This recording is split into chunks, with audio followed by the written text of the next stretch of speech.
Just to introduce myself, I'm Alex Kane from the Secretariat. Thank you all very much for coming. There's some people still joining, but we'll start now. As I've said, there's quite a bit we've got to get through. Just a couple of bits of housekeeping to start with. First, the meeting will be being recorded, so if there are any strong objections to that, please do let me know. I'll put my email in the chat box down below, and our video editing team will make sure that that's sorted out and anonymised. Second, please do put questions and answers in the chat box, questions rather, in the chat box as well. We'll try to get through some of the ones that are posted in response to what our panel have to say today, but we have had quite a lot of excellent questions from the public already, so we may be quite pressed for time on that. But without any further ado, I'll pass over to the chairs of today's event, Members of Parliament Barry Shearman and Sir Bob Neal.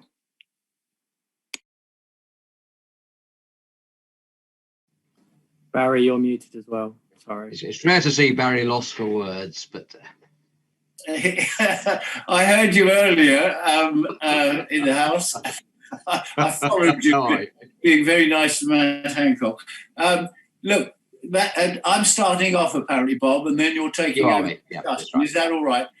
Right. And I'm going to be relatively brief in the sense that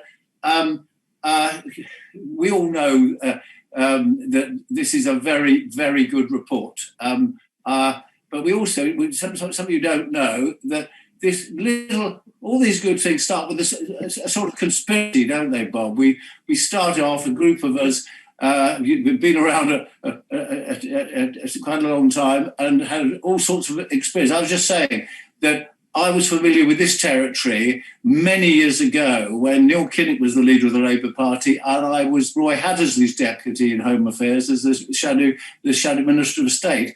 And of course, Guildford 4, Birmingham 6, all that stuff was of that time.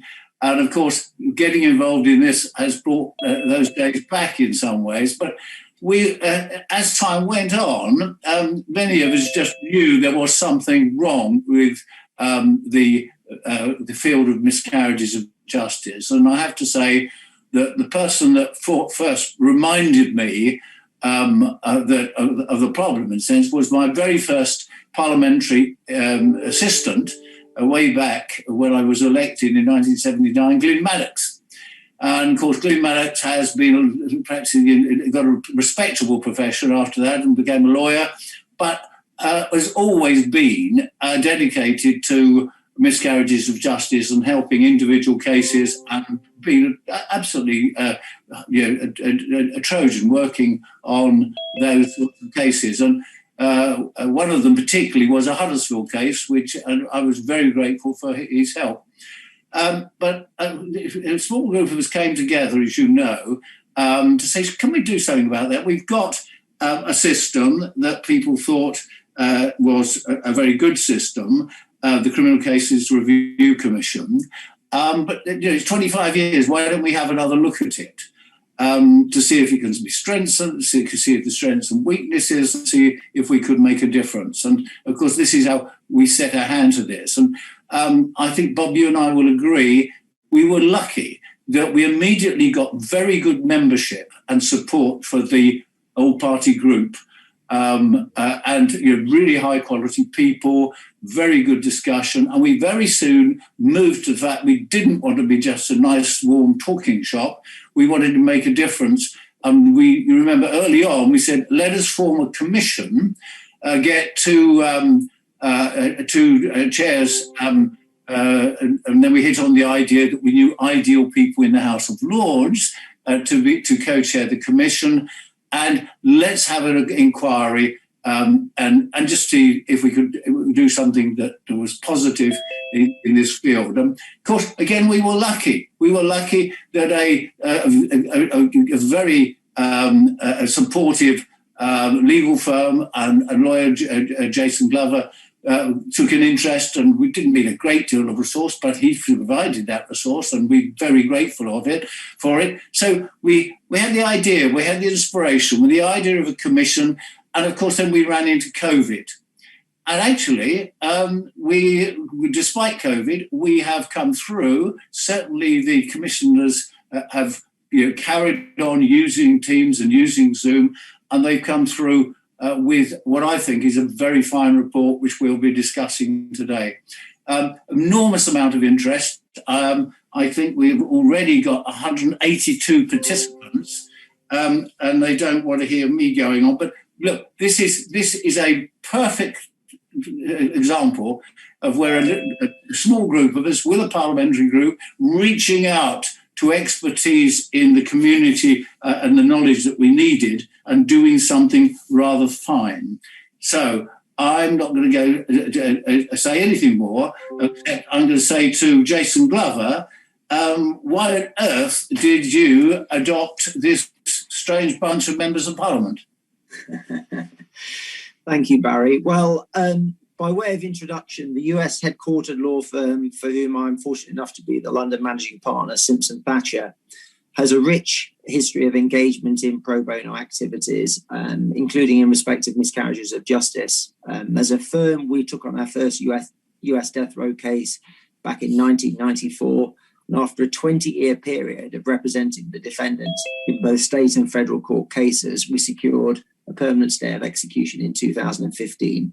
More than 60 of our lawyers were involved in that case over the 20-year period. Since that time, as a firm, we've partnered with the Innocence Projects, working for prisoners throughout the US, and in particular, reviewing their files to determine whether a theory of innocence exists, which could be proven through DNA evidence. So I think it's fair to say that for myself and my partners, we very much have miscarriages of justice and the pursuit of justice in our DNA. From a personal perspective, what were my motivations for committing time and financial resource to this? Really two, I would say.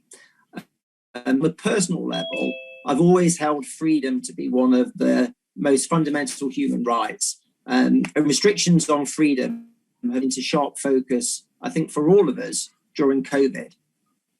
As a result, I think we can all appreciate how difficult it is when our rights to freedom are taken away, in our cases for good reason.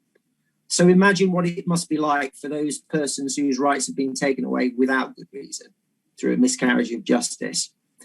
So that's the personal reason for me. And then on a professional level, the English legal system has been the envy of the world for the last 4 centuries. Its reputation as a place where justice and fairness is served has led to it being the preeminent jurisdiction to hear legal disputes. And that in turn provides work directly for thousands of people and results in the payment of billions of pounds of taxes to the UK. Just to put it in perspective, the London offices of the 50 largest law firms alone generated over £10 billion worth of revenue in 2020. However, for the legal industry to retain its preeminence, it's crucial that the world continues to see that the English legal system delivers equality, fairness, and justice. So really, Barry, my motives are both personal and professional, but I do think the last point is well worth thinking about. I think it's very easy sometimes when we look at justice and to think of the costs that are involved in the pursuit of miscarriages of justice without perhaps sometimes focusing on the benefits that we're not only as a society, but certainly as the legal profession enjoys through the reputation that the English legal system has for the upholders of justice.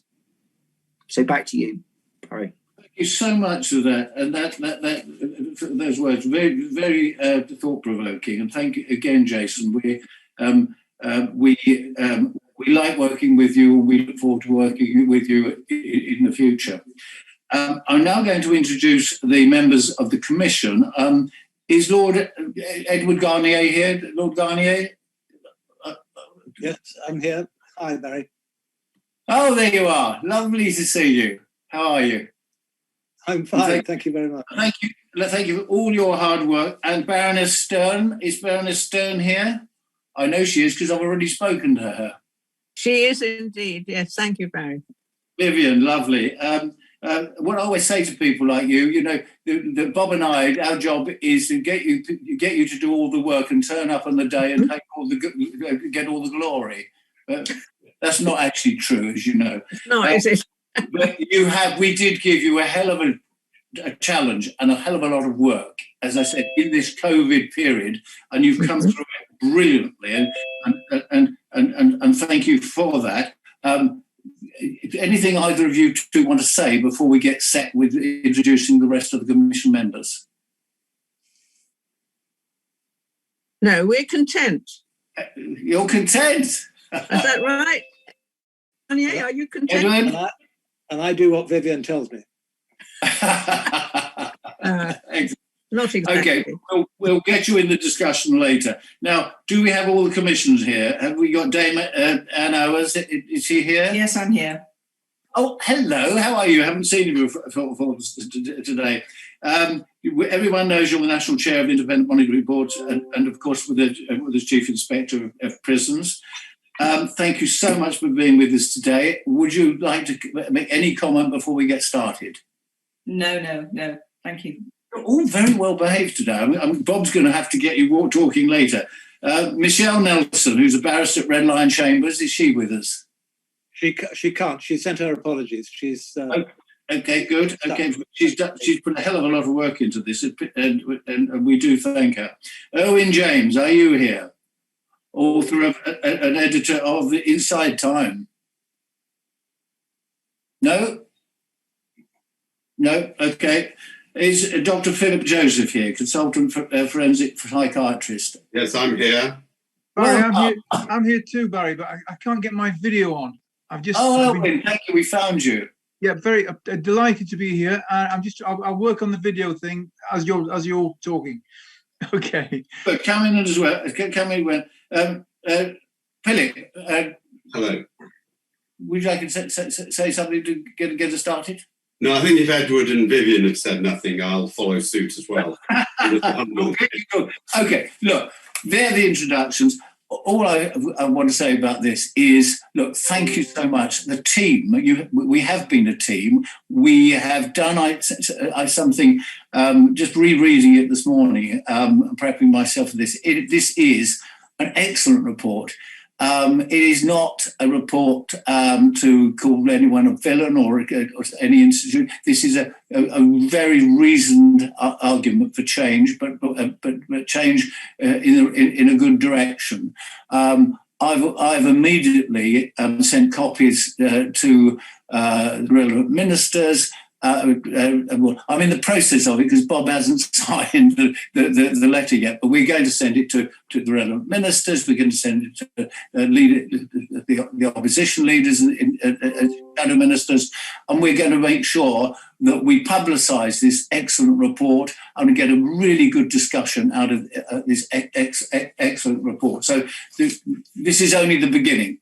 But today, let's flesh it out by a discussion which is going to be led by my good friend, Sir Bob Neal. Okay. You're on mute. Very much, Barry. I've unmuted myself now. How's that? Good. Thanks, Barry. And Barry and I have been very happy to work together on this. And thank you, Jason, for what you said. I was a lawyer before I became an MP, and I did nearly 30 years practicing in criminal work, prosecuting and defending. And so I can think of at least two cases where I was directly involved in cases where it turned out there was a miscarriage of justice, and certainly one where we were able to stop it thanks to the work of my instructing solicitor. And I was acting for a defendant where I think otherwise pretty sure the defendant would have been convicted and would have been convicted wrongly.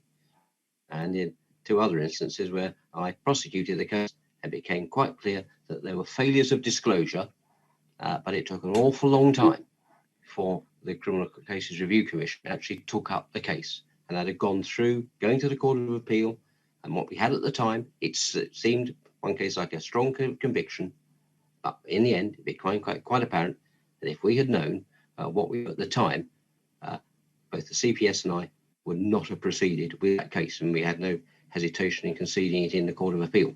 But the defendant had served a 7-year sentence by that time. So it's something which has always lived with me to a degree, and therefore I was very happy to support this APP as chair of the Justice Committee in the House of Commons.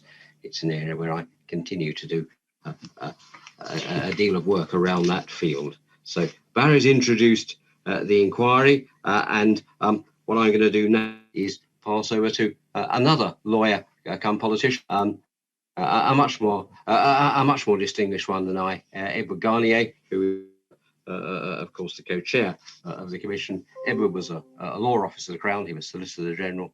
He too has had years of practice, sat as a recorder in the Crown Court, and is now in the House of Lords. So Edward, really thank you so much for the work you've done on this. Great to see you again. We both sort of talked ourselves up since we were last on a call together earlier on today. So delighted to hand over to you. Well, Barry and Bob, thank you both very much indeed. And thank everybody on the call. I think there are 150 or more people on the call. So I hope we don't disappoint you. I was just going to, as I said, with Vivian's permission, rattle through in the next 10 or so minutes a brief summary of what we have concluded in our report, with a view to opening up a discussion. But before I do that, can I join Barry and Bob in thanking particularly Jason Glover and Simpson Thatcher for their financial support of the project, but also the staff at appeal.org who have provided the secretariat, and Alex is representing them here this afternoon. So thank you to all of you for doing that. I'm slightly hogging the screen for the moment, but there are other commissioners, as we've seen, on the call, and if they think I'm talking complete and utter nonsense, they must interrupt. And if they don't interrupt now, I hope they will come in due course. And as Barry also said, we'd all like to thank Glyn Maddox, who's been behind the scenes pushing us along as well. So that's that. Now, let me begin at the beginning. You'll all know that the Criminal Cases Review Commission, the CCRC, began its work way back in March of 1997, 25 years or so ago. And it came into being, as we explain in this report, after some dreadful miscarriages of justice under the previous system, which was dealt with by Home Office ministers. That system clearly wasn't working in the interest of justice, nor was it transparent. So the CCRC was desperately necessary, and it was a timely addition to our criminal justice system. And it's done a great deal to right wrongs and to bring justice where there wasn't any before. But Barry and the APPG took the view that nothing stands still and everything needs to be reevaluated in the light of changing circumstances. And so Vivian and I drew the short straw, I suppose, and ended up being the volunteers who couldn't refuse. So here we are. We have produced our report. It's not an indictment of the CCRC, and the CCRC or its staff are most certainly not in the dock. So I hope that people will read it very much with that in mind. Of course, we hope that it will assist the work of the CCRC, but we also hope it will encourage government, parliamentarians, academics, lawyers, victims of crime, and defendants in criminal cases. In fact, all of those interested in justice to see the CCRC as a much needed public body, but one that can't stand still. Now, this is above all a report for public consumption, and I hope, Barry, you and the APPG will assist in that, and you've indicated that you will. It's for public consumption and for public comment. These are not tablets of stone handed down from on high. This is just our report written by us, and these are our thoughts and our recommendations. And although the APPG, under whose auspices we worked, is a parliamentary group, we are not a parliamentary body or report. I'm the only person with any party political allegiance. All of the other members of the Commission are entirely independent of politics, and if they have political views, I don't know what they are, and they are of no interest to me in the chairmanship with Vivian of this report. But anyhow, we conclude that the CCRC is a much needed public body, but it can't stand still. We are not only grateful to Helen Pitcher and Karen Neller, who are respectively the chair and the chief exec of the CCRC, whose work is the subject of this report. We're also grateful, that's to say Vivian and I are extremely grateful to our fellow commissioners who put in a lot of work, both collectively and individually. And I just want to squash something which occasionally seems to hit the blogosphere. None of us, not one of us, has been paid to do this. This is work we've all done voluntarily. And I don't say that to polish my halo, but I do wish it to be known that not a single person has been paid to do what we have done. The support we've had financially has gone to help in the Secretariat and the administration of what we're doing. Now, let me tell you what you already know. The CCRC is a public body with statutory responsibility for investigating alleged miscarriages of justice in England, Wales and Northern Ireland, established under the Criminal Appeal Act of 1995, and it, as I said a moment ago, started work in 1997.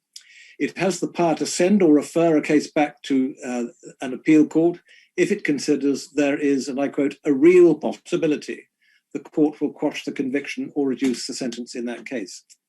Now, before the creation of the Commission, the only resort for a case which had already been to the Court of Appeal or the Northern Ireland Court of Appeal was directly to the Home Secretary or the Northern Ireland Secretary of State. And they alone had the power to order the court to hear a case again. The power was limited to cases tried on indictment, and on average, only 4 or 5 cases every year were referred out of 700 applications made to those ministers. And the ministers only considered the issues raised by the applicant or their representatives. They couldn't investigate or seek new grounds for appeal. And the CCRC was commissioned or established because the system was inadequate and had been unable to remedy some serious miscarriages of justice. The commission that we sit on was set up to revisit the work of the CCRC, as I say, after a quarter of a century of operation. And as I think I may have said a moment ago, this report contains our conclusions and our recommendations based on the evidence, both written and oral, that we received. We heard from practitioners, from academics, and those who've experienced the criminal justice system as lawyers, witnesses, defendants, and including those who felt they had been denied justice. But we emphasize the continuing importance of the CCRC and its work, especially as the criminal justice system is increasingly under pressure. We examined the structure, the resources, the statutory framework, and the approach of the CCRC, as well as the wider criminal justice context. So let's, first of all, brief summary of the structure and resources that we touch upon in the report. We examined the current structure of the CCRC in the light of its founding legislation and the resources that are needed for it to be effective. We considered that the diminished role of commissioners in recent years is not in line with either the spirit or the intention of the legislation. And our report recommends that the role of the chair and the commissioners should be strengthened and the processes for their appointment should be reviewed, given the constitutional significance of the CCRC. The report also finds that the CCRC is significantly underfunded and that this problem is exacerbated by the financial restrictions on the public provision of advice and representation for applicants, recommending that this should be remedied. We don't, however, recommend saving money by limiting the CCRC's workload by removing certain cases from its remit, not least because all wrongful convictions or sentences have a lasting impact. Perhaps of most interest to most people is the new test that we recommend. We recommend in our report that the current test for referring cases to the Court of Appeal and the way that it is applied by the CCRC it needs to be changed.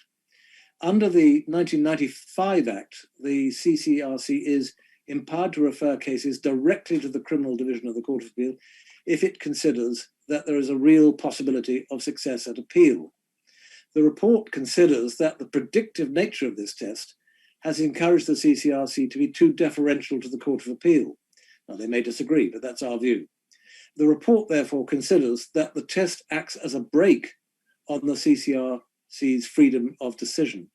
And the report recommends that there should be a more objective test, and it's this, that the CCRC is to refer a case if it considers the conviction may be unsafe, the sentence may be manifestly excessive or wrong in law, or that it is in the interest of justice to make a referral.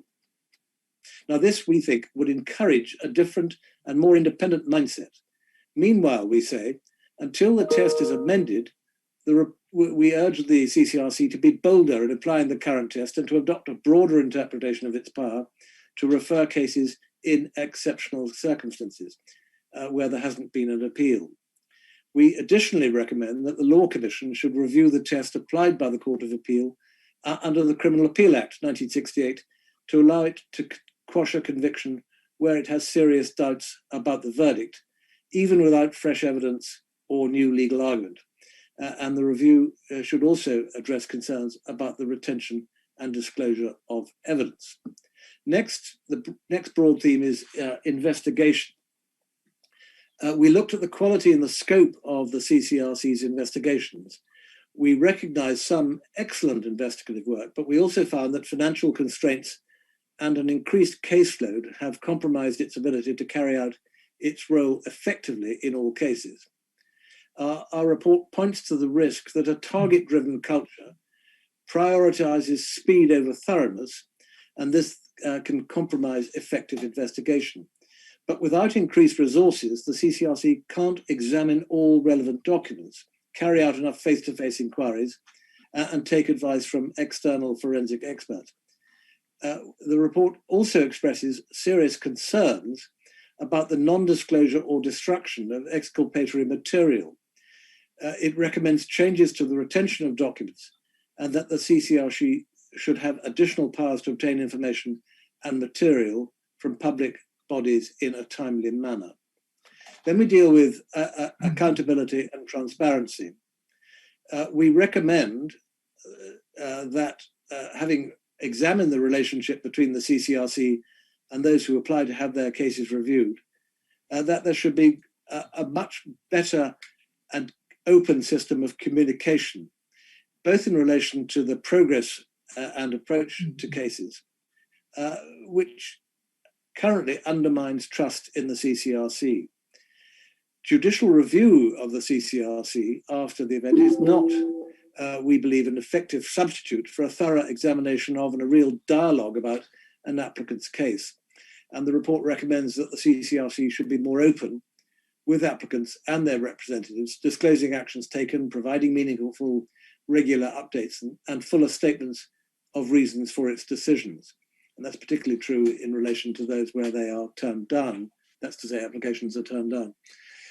And we also recommend that the Criminal Appeal Act 95 should be amended to allow wider disclosure of material to applicants and to permit the CCRC, with the authority of the applicant or in an anonymised form, to publish statements of reasons where this is in the public interest. Then finally, under the broad heading of other matters, we consider the specific issues relating to juveniles, as well as cases of alleged wrongful convictions arising from joint enterprise. And our report commends the CCRC's efforts to reach out to juveniles, but this would be enhanced if there were a specialist unit established within the CCRC specifically to deal with youth justice cases. In addition, our report recommends that the role of advocacy services in under 18 custodial establishments should be extended to include advice on and during applications to the CCRC. And it also recommends that the substantial injustice test in joint enterprise cases should be reviewed as a matter of urgency by the Law Commission, because it poses a real risk that miscarriages of justice remain unidentified or unremedied. Now, Barry and Bob, that's a bit of a gallop through 70 or odd pages of our report.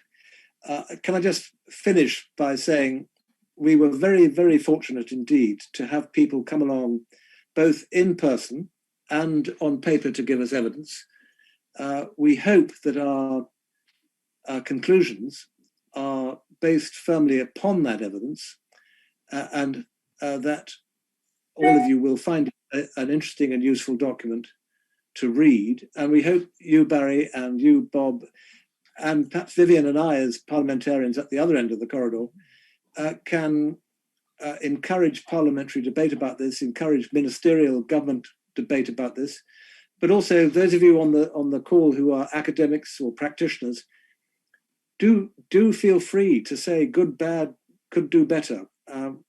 We put this out for public discussion, and it's not, as I said right at the outset, it's not something that you have to and we demand your agreement about. It's there for discussion and argument. Back to you, Bob, and to Barry. Yeah, well, many thanks, sir. I think that was a masterful overview of the report, which is detailed, but it needs to be. And you've encapsulated the key points exceedingly well. I'm very grateful to you indeed. The next person we're going to have give us a view is Michael O'Brien. And of course, Michael brings a particularly important perspective to this, because Michael has been on the receiving end. Michael's a survivor of a miscarriage of justice. He was wrongly convicted of murder of one of the Cardiff news agents 3, and his two co-accused, Darren Hall and Ella Sherwood, each actually were inside for 11 years for a crime which was concluded they did not commit. And he's now going to tell us about his experience. And Michael, thank you very much for reliving for us what must have been a traumatic, to put it mildly, it's probably a very inadequate word, experience, but you're able to give us a unique insight as to what's actually at stake when the system, as sometimes as it does in any human institution, gets it wrong, and why avoiding that is so important. Michael, thanks very much for your time, and over to you. I think we may need to unmute Michael. Yeah. Give yourself unmuted, Michael.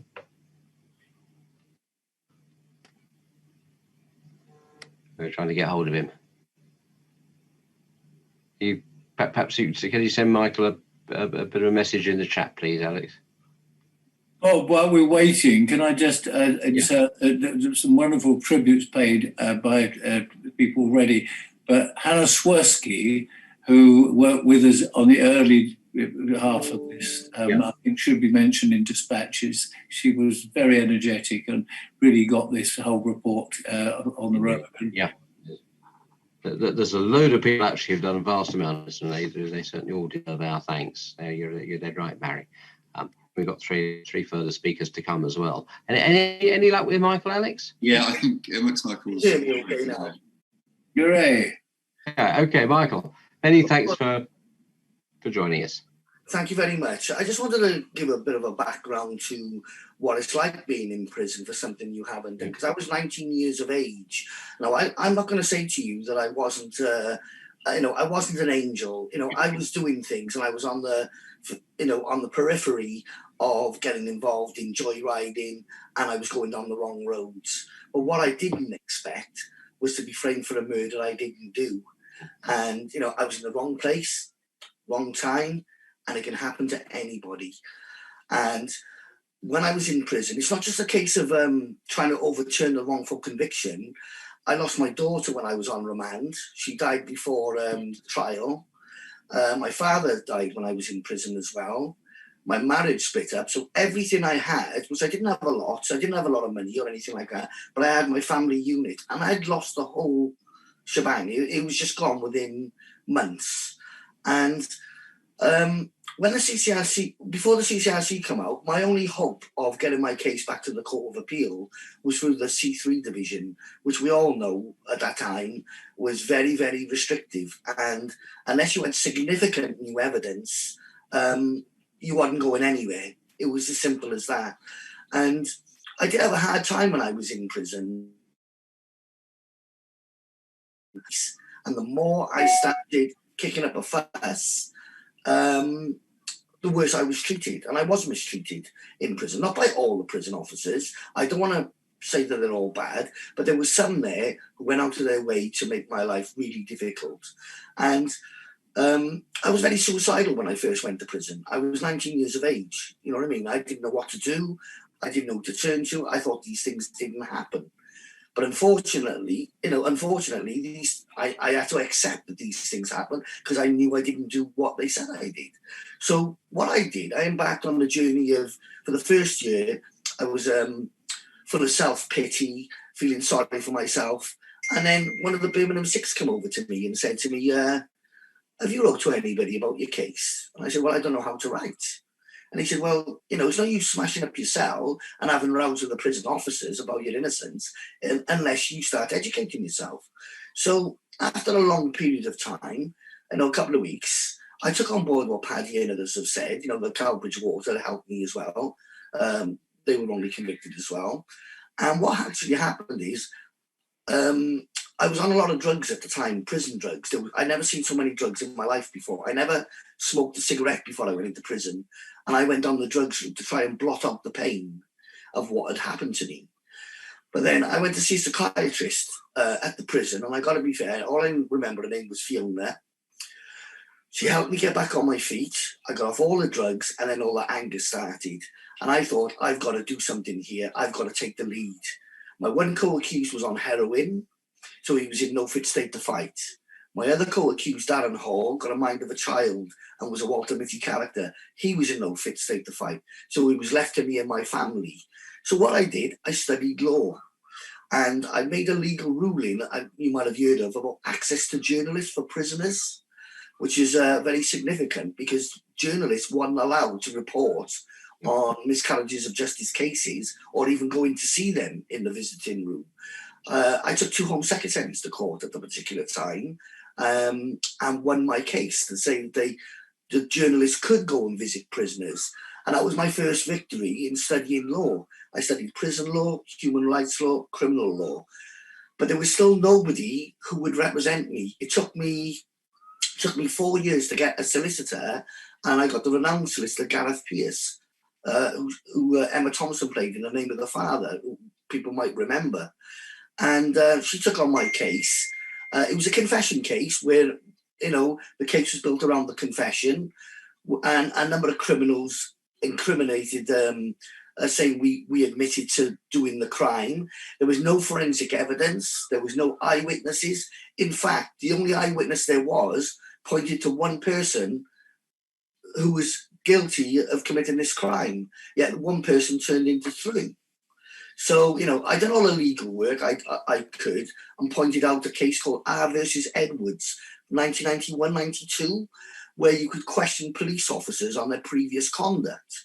So I brought that up to Gareth Pearce, and she said it was a point of law which was well worth pursuing. And it was in the process in 96, ITV and the BBC did a couple of documentaries on us, and all the witnesses went on national television and admitted they lied. And they said they lied because they were in serious trouble with the police and they wanted a lesser sentence so they could get out and see their family early. There wasn't one credible witness there whatsoever. But the crucial piece of evidence in our case was a police officer alleges he overheard a conversation outside the cells between myself and my co-accused, Ellis Sherwood. That confession was a total fabrication, because we didn't confess to the crime. Now, unbeknown to us at that time, he had done this four times previously, but it didn't come out until the appeal, when the Thames Valley Police were called in by the CCRC in 97. And I got to be fair to the CCRC, they've done a very, very thorough job. They called in an outside police force. I wasn't happy, first of all, because I thought police investigating police was a no-no for me. I'm sure you can understand why. But they done a good job, and they basically said that South Wales Police, 115 breaches of the Police and Criminal Evidence Act was committed against us, denial of access to lawyers, we were handcuffed to hot radiators for long periods of time, and they were threatening us that if the death penalty would have still been in, the police officer said, they would have hanged us. They would have made sure of it, and that was what had happened to us. But going back to the CCRC, I do have reservations until this report has come out, because I recognise since 20 years ago, when my case was referred back to the Court of Appeal, I would be very concerned now if my case come before the CCRC, because I don't think it would be referred under the test they have at the moment, the real possibility test. So, the recommendations in the report, I welcome. What was that? Sorry. Fantastic. Carry on. Oh, sorry. I thought somebody was trying to jump in there. And I do have reservations. I've worked on miscarriages of justice cases since I was released, and since my imprisonment for 33 years. And 23 years I've been out now as well, and I've been working on cases. And I know at least 50 cases where there's new evidence has come to light, and yet the CCRC won't refer those cases. And I am perplexed by that. And I don't have a go at the CCRC lightly, because they're giving my life back. I've got a 9-year-old son, and it's really sort of, I've got my life back together. But the fact is, there is some cases there which need to be looked at again. The test has to be changed. And I certainly welcome this report from the group. And I think it's fantastic if we can move forward. We do need the CCRC. They need to be reformed in a nice way. And I don't mean that in a bad way or malicious way in any way, any bad vibes whatsoever. Because, without the CCRC, there's a lot of people who wouldn't have got their freedom. I'm John Camara, there's myself, but there's like Eddie Guilfoyle. His case should have been referred back to the Court of Appeal. There's Colin Denton, there's Jeremy Bamber's case. I know they've made new submissions recently. And these are just a few of the cases which I know of, which could be sent back to the Court of Appeal. And I do hope these changes come about really, really quickly so we can implement them and get these cases out there, because we've got to think of the victims' families as well. And I just want to, one more point, we've got to think of the victims' families, because the real people are still out there who've committed these crimes. That's a miscarriage of justice in itself as well, and we must recognise that. Thank you very much. Well, Mike, thank you very much. I mean, that's really powerful sort of testimony as to what happened to you and the consequences that happened. I mean, really powerful stuff. I'm really grateful to you for relating it. And that can't be easy sometimes. But I appreciate the way you've turned something awful into something constructive in the way that you've taken up the cause yourself. So thank you very much for your time today. Thank you very much. No, you're welcome. For what you said. Now, we've got 3 more people on our panel to discuss the issues around the report, and then we've got time for some questions. So we want to bat on as quickly as we can, because these are important issues. There's a lot of people interested in the chat, and if people can raise their hands, then we'll be able to work out who gets questions in. Now, I'm going to come to Helen straight away. Helen Pitcher is chair of the CCRC, which was elected in November 2018. And you've been around the justice system in the past on the Queen's Council election panel for about 8 years. Helen, I know you've also got a big business background. Obviously, some important issues that are raised about the CCRC and recognition of the good that has been done in its existence, but also the challenges which are now faced. And I think the report is pretty balanced in trying to recognise that too. So first of all, be grateful for your thoughts. Then we're going to go to Hannah Quirk, who is a reader in King's College London, academic fellow in the Temple, and on the Criminal Law Review Committee board, and actually was a case manager at the CCRC. So you've seen the work from the inside. And David Rose, who's an author and investigative journalist with the Mail on Sunday, and did a lot of work, as some of you will know, in the Birmingham 6 and Guildford 4 cases, which led to the setting up of the CCRC in the first place. So, Helen. Thank you very much indeed. Firstly, I just want to say that I do think the report is excellent. There's a lot of good food for thought in there. There are a couple of things that are either out of date or inaccurate, but we can work with that going forward, and I think it's really important. So we really, really welcome the report.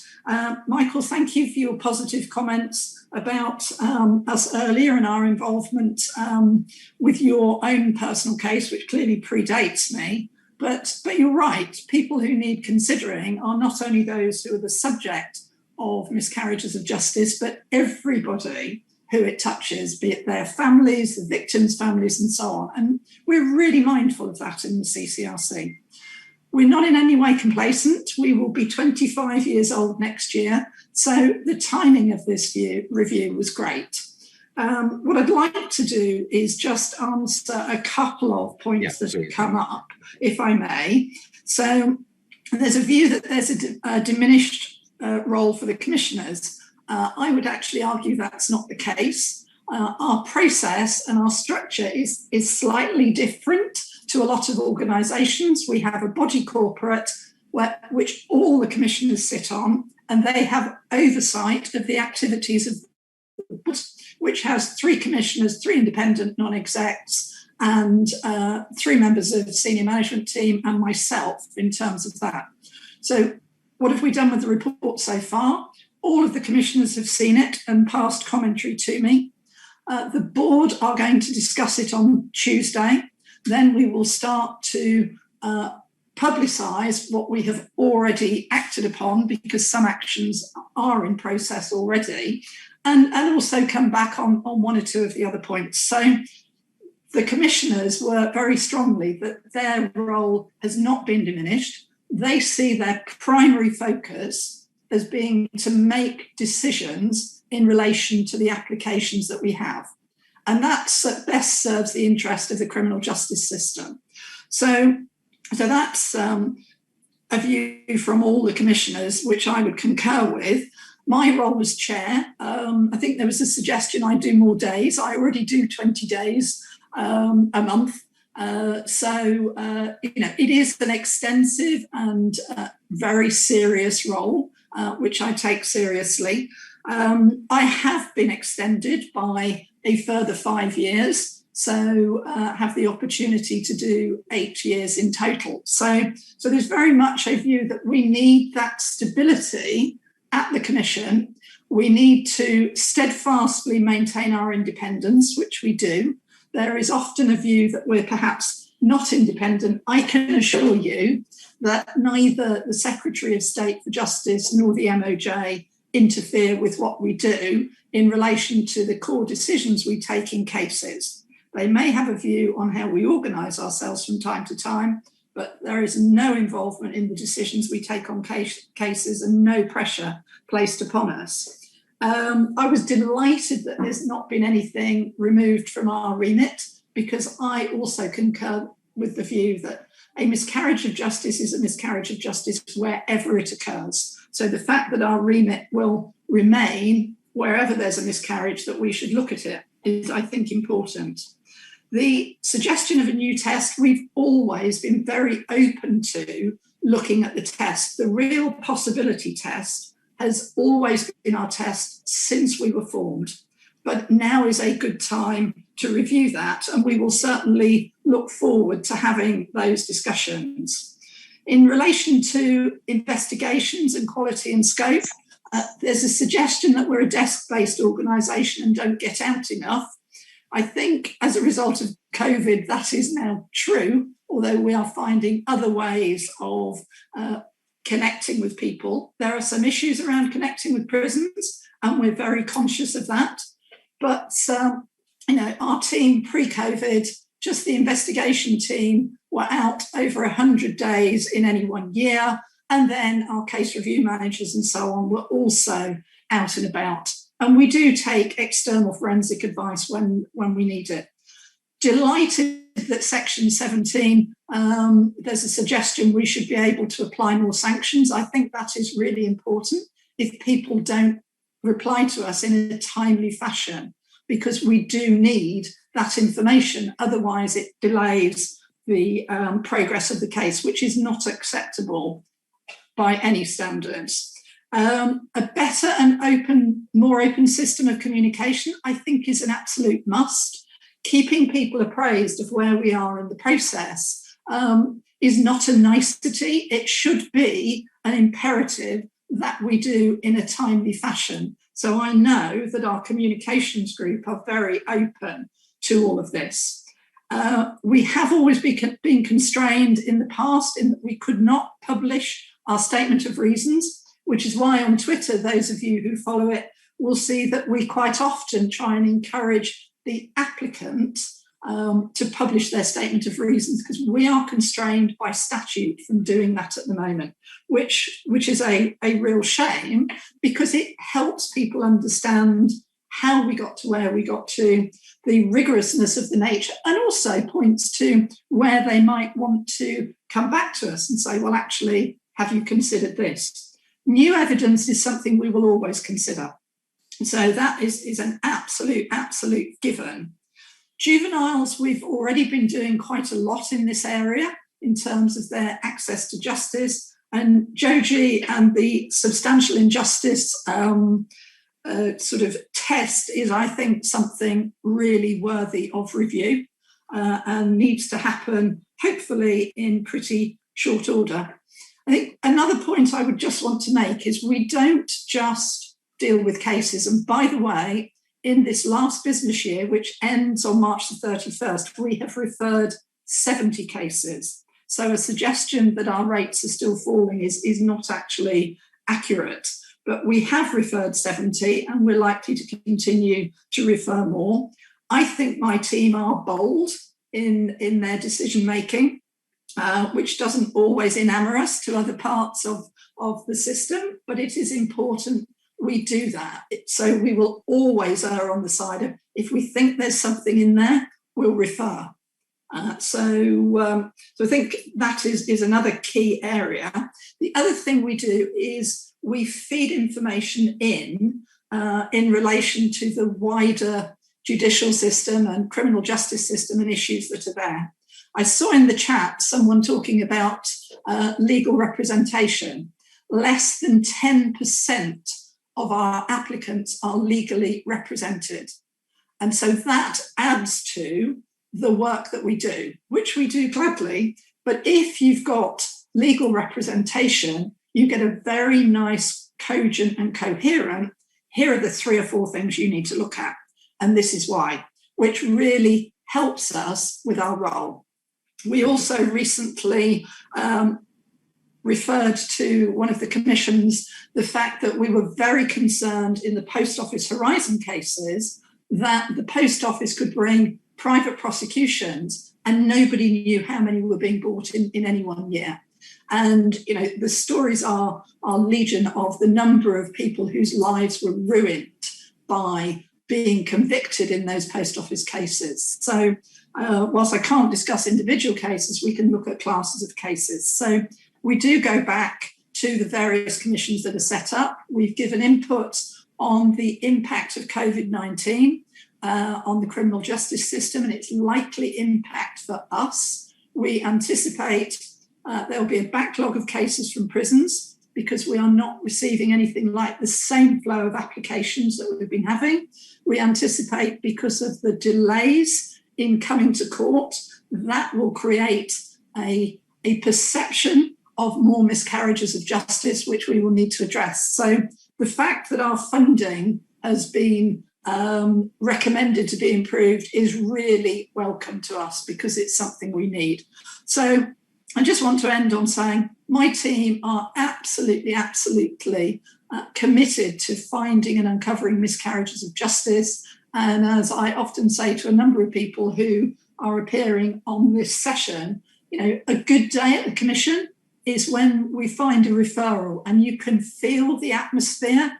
So, you know, everybody's passionate about it. We have a dedicated team.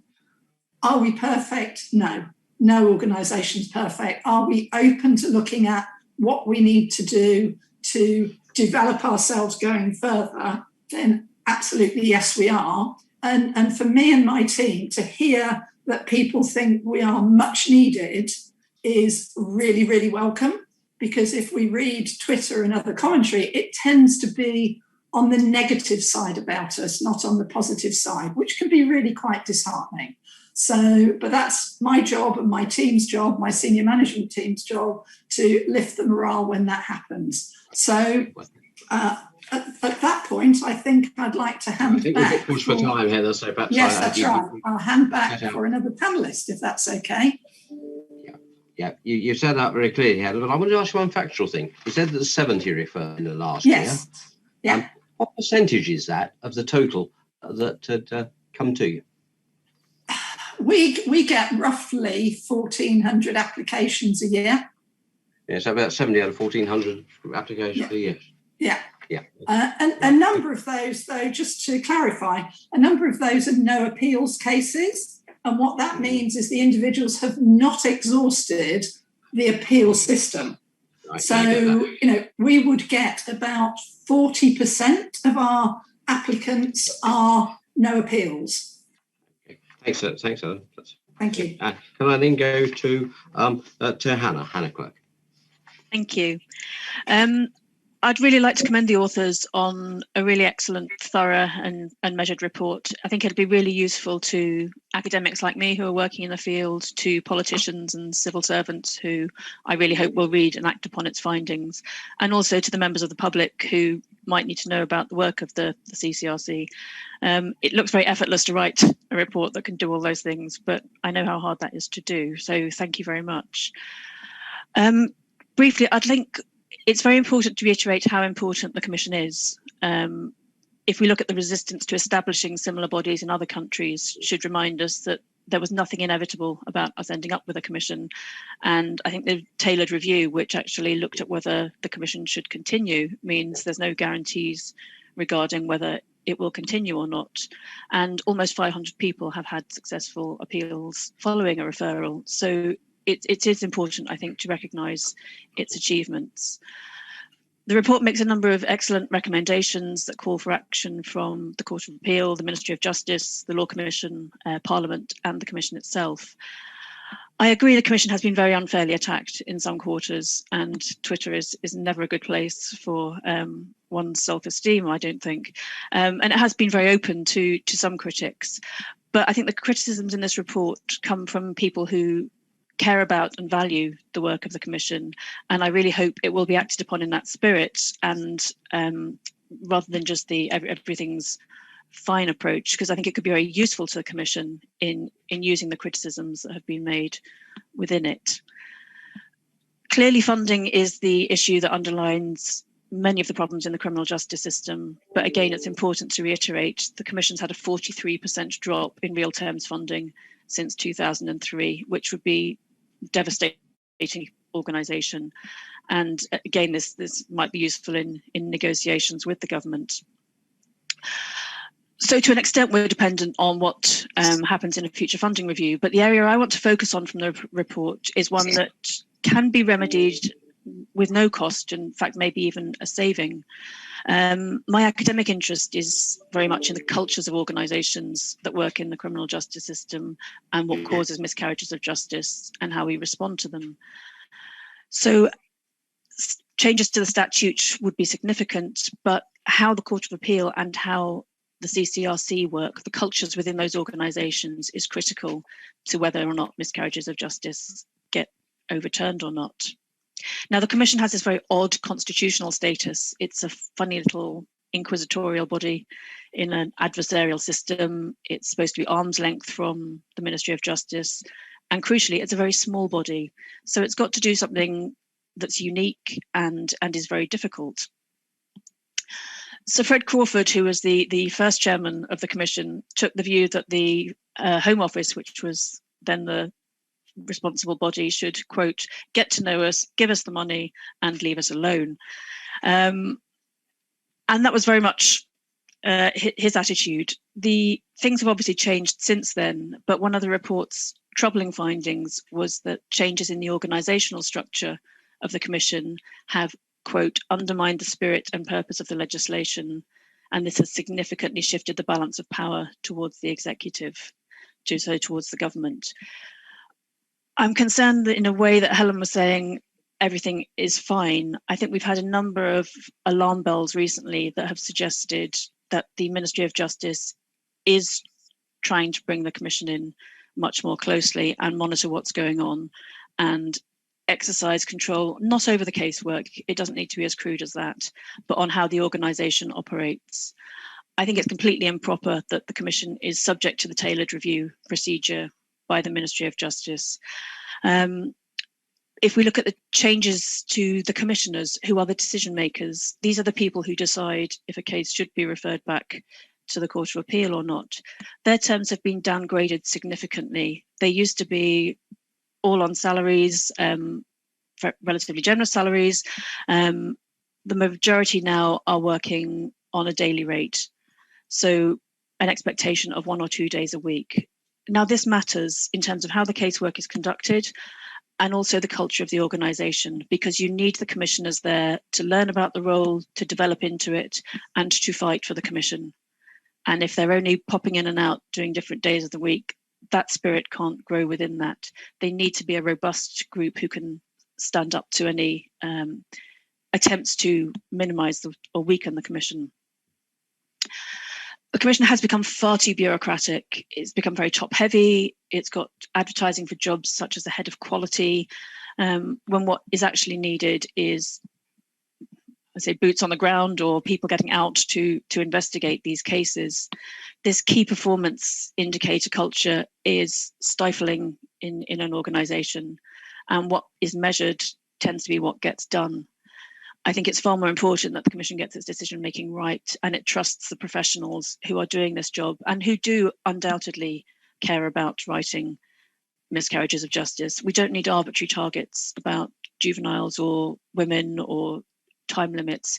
It's important that waiting lists get reduced, but what really matters is this work is done properly, because the Commission is the last resort for so many people in a desperate situation. I would think the report makes some excellent recommendations. I think the focus on independence is really important. Avoiding death by 1,000 cuts or being dragged into the orbit of the Ministry of Justice, focusing on the really essential work of overturning wrongful convictions and feeding back into the system how these mistakes can be prevented from happening in future. I think the judicial review recently in the Warner case, which criticised the relationship between the Ministry of Justice and the Commission, was a missed opportunity for the Commission to reassert its independence. And I really hope it uses the very constructive suggestions within this report to change that and to improve its work. Thank you.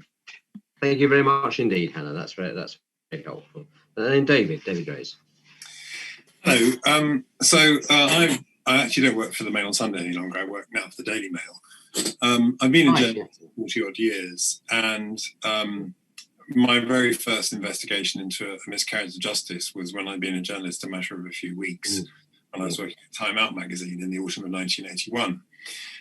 And since then, I've been involved in many high-profile cases, including the infamous miscarriages of justice of the late 80s and early 90s. I continue to be writing about that subject when I can.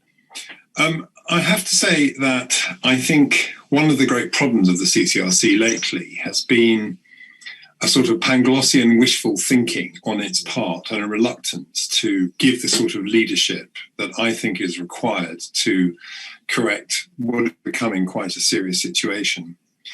For a long time, Michael Norton, who I know is attending this, has been saying that the CCRC is no longer fit for purpose. And I resisted that idea for a very long time, and have even written in defence of the CCRC against that notion. But I have to say, lately, I've begun to find myself listening very carefully to what he and other critics have said, because it seems to me that there are really serious problems here. Hannah's already mentioned the downgrading of commissioners. And it's correct that they're now on a promise of 1 day a week if they apply, on a 3-year contract with no benefits, when they used to be full-time people who could often renew after 5 for another 5 years. And the result was that some very distinguished, high-profile, experienced operators took that job very seriously. People who'd been in the media, they'd been Queen's Counsel, they'd been all kinds of things. And they were not just involved in terms of running the organisation, but of course driving investigations and coming at the Commission from their diverse backgrounds, were able to see what was wrong with the case in a way that, you know, with the best will in the world, perhaps an inexperienced case review manager might not. And I think their input in the early years of the Commission was crucial. And with the best will in the world, when they're working mainly from home, as they now do, on short-term contracts with no guarantees at all, you aren't going to get the sort of people who will make the kind of commitment that will give the Commission the profile and role it requires in a system where miscarriages of justice are still rampant. One case which really concerns me, which I think exemplifies how stifling and slow the CCRC can be, and I appreciate that the KPIs show that, you know, you deal with so many cases in such and such a time, but the fact is, let's look at a recent referral. I'm very delighted to see that Colin Norris's case has now been referred to the Court of Appeal. But I wrote a big article about Colin Norris's case in 2014, and that was a year after he had submitted a detailed application to the CCRC. Now, it's a highly technical case. It essentially involves technical scientific analysis of whether or not a crime took place, whether or not people who passed away after insulin overdoses were in fact injected with insulin at all by the man in prison. Well, it's clearly highly technical, and surely at an early stage, the Commission might have thought, well, maybe we should let the court resolve this, because with the best will in the world, it's clear there is a case that this conviction is unsafe, but the Commission can't realistically determine this. Well, it's taken 8 years from application to referral, while a young man wastes the best years of his life, if he's not guilty or if his conviction is unsafe, in prison. I think that comes within the definition of cruel and unusual punishment under Article 3 of the European Convention on Human Rights. I think that I've talked about this Panglossian thing. Richard Foster was always incredibly reluctant to criticise anything in government. And of course, he was a civil service insider. He'd been the chief administrator of the CPS and so on. Until finally, just before he retired at his farewell conference, the 20th anniversary conference of the CCRC in late 2017, he came out with this astonishing fact that for every £10 that the CCRC had spent on an investigation 10 years earlier, it now only had £4. Well, of course, that sum has only diminished as the real terms budget of the CCRC has got smaller. So, you know, I appreciate that Helen has a job to do to defend the organisation.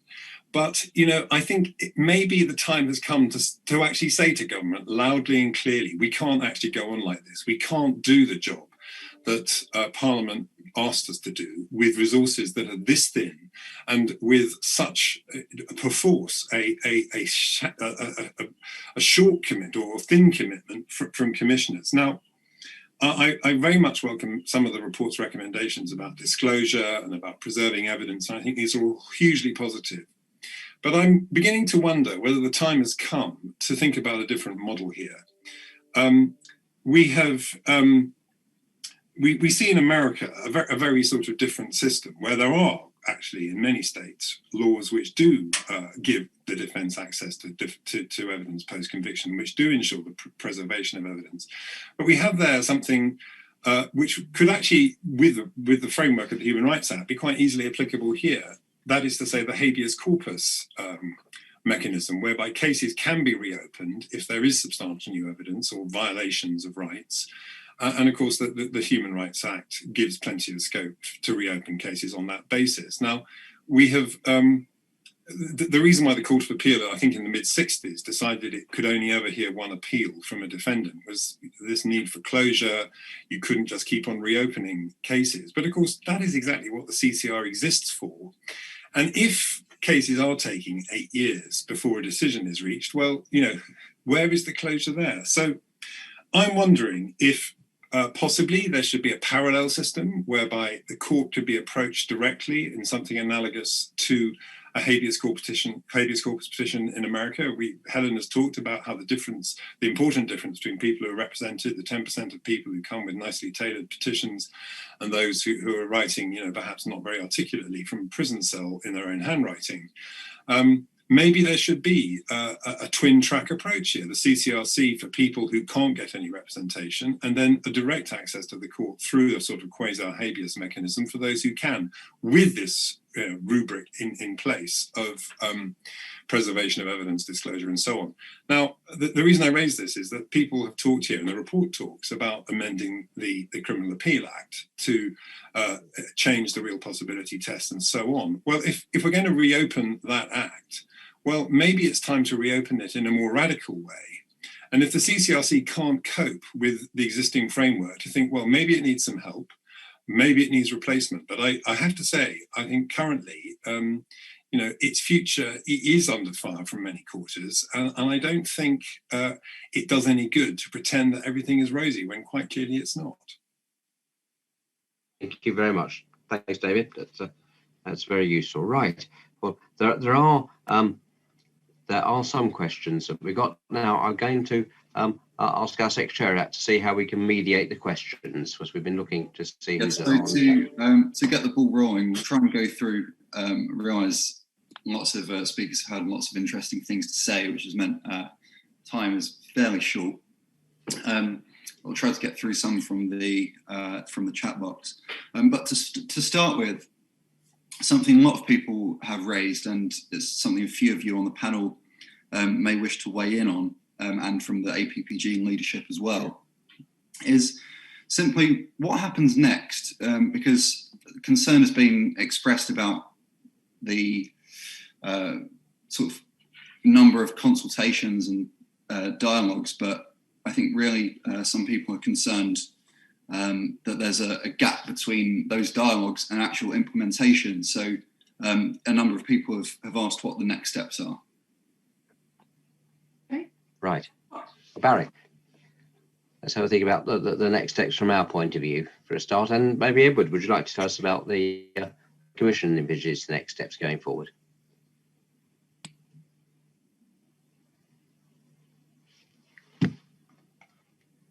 Is Barry going first or Edward?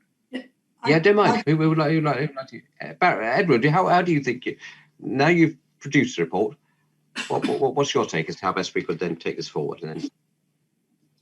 Well, there are a number of things, or a number of fora where this could be developed. First of all, there's a parliamentary one, and you and Bob are in the bit of Parliament which controls the money and controls the government. We can do with it.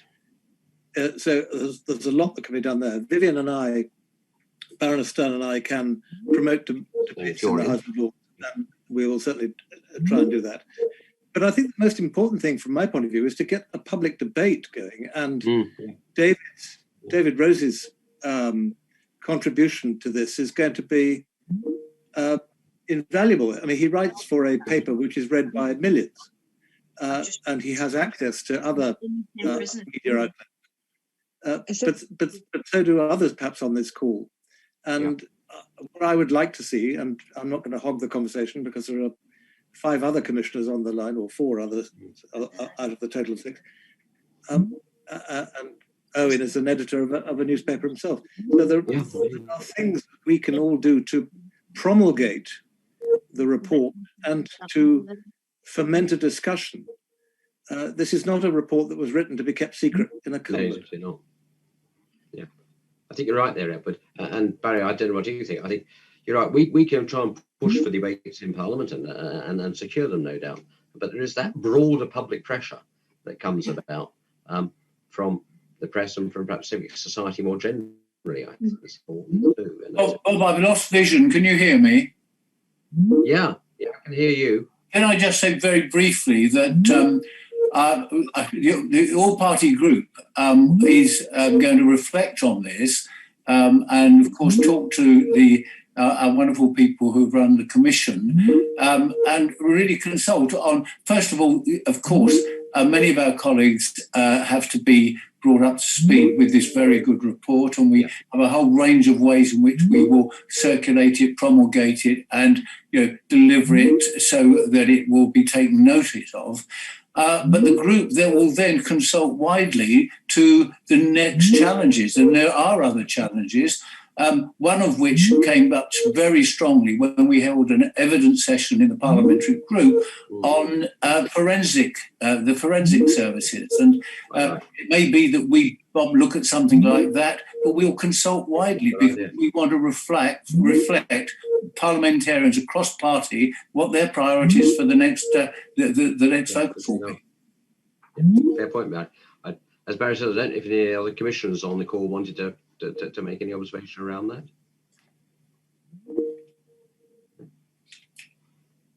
One reflection from me, Sir Bob, would be that I think it would be quite good to return to this in a year or two's time and see whether anything's changed. I think often what happens, and I've been in a position before, you produce reports and everyone says, yes, this is a great report, or some people say it's a great report and some people say it's not.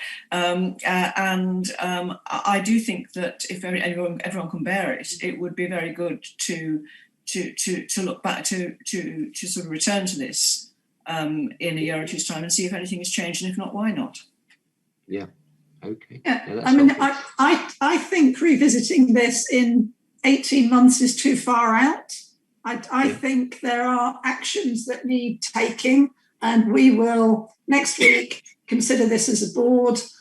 We will start to form some action plans, and I think this is an important element. We're not complacent, and we do need to make sure there is public confidence in what we do. We also need to make sure there's more knowledge of who we are and what we do. I was quite surprised when I joined at the number of people who said, well, who are the CCRC and what do they do?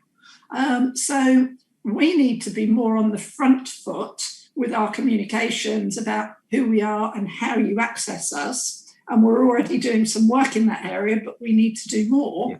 But I personally would be very disappointed if it took us 18 months before we started moving forward. I think we need to show some progress against key areas, but also be very transparent where we're either saying we're doing this already, or that's a slight misperception as to how it works. One of which was if commissioners are full-time, they're more dedicated. I don't agree with that at all. If commissioners were full-time, and they were for a long time, they were solely reliant on the commission for their income. I have commissioners who have other sources of income, but always prioritise what we're doing. And those self-same commissioners are doing some of the referrals that didn't happen, 6-8 years ago when we had full-time commissioners. So I think we need to be really clear about what we're measuring. I would also dispute the view that the balance of power is with the SMT. And if any of my SMT members heard that, they would be really quite surprised, because the commissioners and the board hold them very strongly to account in terms of what they're doing. So there's that piece. We have requested more money. Barry has been enormously helpful in this. Whenever he and I bumped into each other, he said, I'm asking them for more money for you. And it's important we have it, because our caseload will go up, and we know. So we need to be appropriately funded.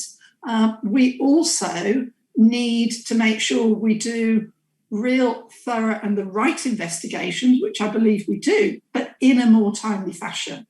I've heard that loud and clear, and it is a view that I share anyway. So we need to look at how we can accelerate the time from when a case comes in, how we can communicate with people in relation to the flow of that case through our system and where there might be any difficulties. And then we need to make sure, if it is a referral, that it goes very quickly to the Court of Appeal. And we do talk to the listing officers in the Court of Appeal once we make a referral to try and make sure it is listed as soon as is possible for that to happen. Okay, thanks. Alex, who else have we got?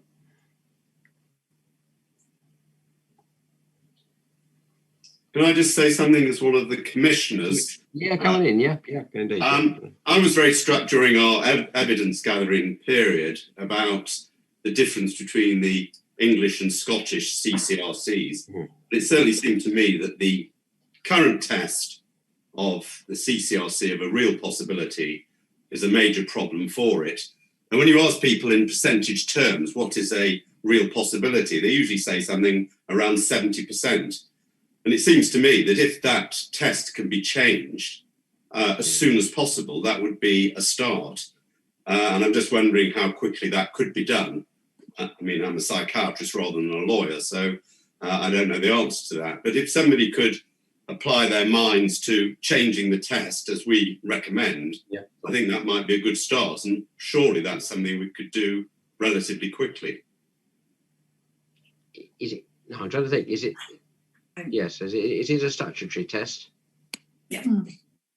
And therefore, it's not going to be quick. I mean, that's one. I mean, there are things, as Helen said, the CCRC can do quickly, but anything that requires legislation and anything that requires resource even is going to take a little longer. So the important things always take longer. Yeah, that's right. So, okay. Have we been able to pick out any more questions, Alex? Yes. So Helen, to stay on with you. We've heard a lot on the we've heard a lot on the importance of lived experience. Has a victim of miscarriage of justice have been involved in your commissioner cohort or casework teams? And if not, why is this? They haven't been. We certainly would be open to it. We do invite people in to talk to us about their lived experience, and it's pretty harrowing when you hear it. But I think it's important that everybody in the Commission knows the impact it has and appreciates that. So we haven't had anyone involved in the investigations because we are constrained by who we can involve in investigations because of our statute at the moment. Okay. There's another question for David, and the question that Lord Garnier touched upon earlier is the role of the media in historical miscarriages of justice. And I wondered, from your position, the question came in, why have miscarriages of justice dwindled and fallen off the radar somewhat in recent years? Do you have any views on this? Well, very good question. It is, to me, very depressing how much harder it is to get attention in the media for miscarriages of justice. I mean, there was a time when there were 2 primetime television series, Rough Justice on the BBC, Trial and Error on BBC, on Channel 4, plus newspapers, were full of articles looking at this issue. I wish this were not so. I do what I can to combat it, but it's an uphill task. And I suppose the only thing one can do is try to get, more effective campaigning to get people to take notice more. Those of us who are at it, we have to try harder, but it is not easy. And clearly it makes it much easier for the government to get away with not funding the CCRC properly, and indeed perhaps for some other measures that are currently before Parliament, which I suspect will only increase the possibility of miscarriages of justice in future. So, yeah, it's a difficult environment. Yeah. Okay. Any other comment on that one? Can I come back on that? Yeah. Okay, can I? Yeah. I think there has been a decline in interest in miscarriages of justice for a long time, and the kind of journalism that David's been involved with. But I think there has been a huge shift in the last couple of years with cases from the States, such as Serial and Making a Murderer. There's been a great upsurge of interest in cases. I think the difficulty has been perhaps not having a similar case in this country, maybe, that was, say, an obvious demonstrably provable case of innocence. But I think there is a real climate at the moment where people do know about miscarriages of justice. They're not necessarily as aware that they happen in this country as in the United States. But I think this is a very timely opportunity to actually increase public awareness around the issue again in a way that probably hasn't been the case since the late 80s, early 90s and the Birmingham 6 type cases. And it is an opportunity we do need to take advantage of if we want to achieve change, because obviously parliamentary time is limited, and if people are concerned, they need to bring that to the attention of their MPs. Yeah. We're obviously not going to have time to get anything like as many questions in as people have been asking, but we'll try and find means of feeding those through to our panel afterwards and see what and get some follow-up done there. So we'll keep on trying. Alex, have we got any more that we've been trying to filter through? I think in the interest of time, if we have two questions to finish, one for the Commission really, and then one perhaps for the APPG chair. For the Commission, a lot of practitioners who responded when we asked for questions we sent in were quite excited about the idea of an expert panel. Some people wanted to just hear a bit more about how that was envisaged to be set up, i.e. where within or outside the Commission it would be funded, and where exactly it would sit, i.e. internally or externally, and second, how that would be funded. Okay, who can help us with that one? Well, that's I don't know which commission you're talking about, the Westminster Commission or the CCRC, but the recommendation we make, and you'll find it on page 40 of our report, was to have an external group of people who could help with forensic analysis and things of that nature. It says external, so it wouldn't be within the CCRC, but it would be a panel of people to whom the CCRC could go for assistance, because it looks to us that they are short of that sort of expertise within the CCRC itself.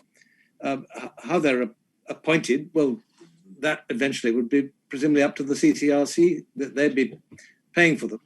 And I guess it would be like a firm of solicitors instructing a barrister. But that's the recommendation we make. We see there's a need for such a body or group of people to be there to assist the CCRC. The CCRC can pick up that idea. Yeah, the logic is that the CCRC would probably need to go to government to get the funding, their funding uplifted, so they could then take that on, I suppose. And possibly to make that case, perhaps, or it's funded directly in some fashion. Yeah. Okay. And then finally, just to finish us off before everybody can move on the rest of their evenings, perhaps for Barry Shearman and Sir Bob, what can everybody here do as members of the public to support the recommendations and help the report translate into reform? Well, I think I'll let Barry have the last word, because he's been involved in this for such a long time. I think what you can do is first of all, those who haven't had a chance to get their questions in, don't be afraid to, please do write in with them, and we will make sure that they're all taken on board and fed in. I think that what members of the public can do is read the report, I hope, get it out there. If you're interested in this topic, do get in touch with your own MPs, your own constituency MP, to try and make sure that my colleagues, Barry and I, are aware of this. Bang the drum for the charities that are working in this field.